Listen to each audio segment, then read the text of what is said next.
So it has been 6 years and the new Red Dead is finally here. Now, it's not called Red Dead Retribution or Red Dead Rebellion or any of those fancy art type names. It's just Red Dead Redemption 2. And simply because of the fact that the game is about a year away, Rockstar have only dropped a teaser, and it's very much a teaser in as much as they are just opening with a whole bunch of landscape shots. Now, they look phenomenal. Their rage tech that they've had in place since GTA 4 has always been a hell of a robust engine. And as much as we can see a whole bunch of character models and animals and foliage and everything else, the real meaty stuff is the story, and they haven't showed anything. The trailer ended with the same group of people that we saw in the second tweet that Rockstar put out, just thundering past the camera. But first, let's just have a bit of clarification on the timeline. Now, there's been a lot of speculation going around that Red Dead Redemption 2, Red Dead 3, whatever you want to call it, is actually a prequel.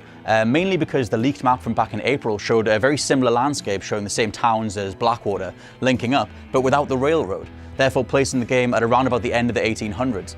Around about the same time as Red Dead Revolver, although that kind of doesn't work when you look at the new teaser and see that there is in fact a train there. Does that mean that we're going to play as a whole bunch of protagonists when engines and trains and steam engines, the revolution of the West, was brought in? Maybe see the downfall of what we would refer to as the Wild West? So actually looking at the teaser, there is a train. It's chasing a whole bunch of buffalo around, therefore meaning that it's set in the same time period as Red Dead Redemption.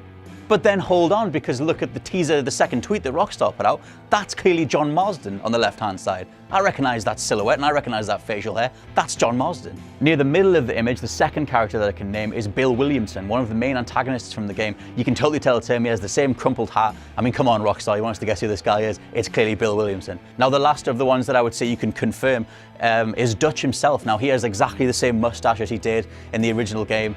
And if this is a prequel, it makes the most sense that we're going to be following Dutch's gang and we're going to be following John Marston, as he was a way different character back then. He was way more violent, way more ruthless. In fact, that's the sort of version of himself he's trying to get away from in Red Dead Redemption. And finally, a fourth guess, which makes no real sense in the canon of the story. That dude to the right with the big long mustache, I'm shouting out that's Landon Ricketts. I mean, I think it looks just like the guy.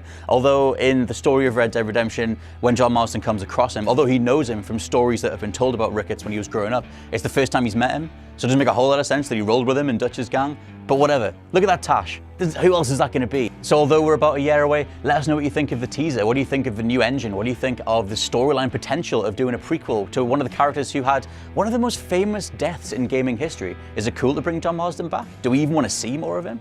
Let us know in the comments what you think, and if there's any other characters that you can identify from the silhouettes that they've shown. I'm Scott from WhatCulture.com, and I'll see you soon.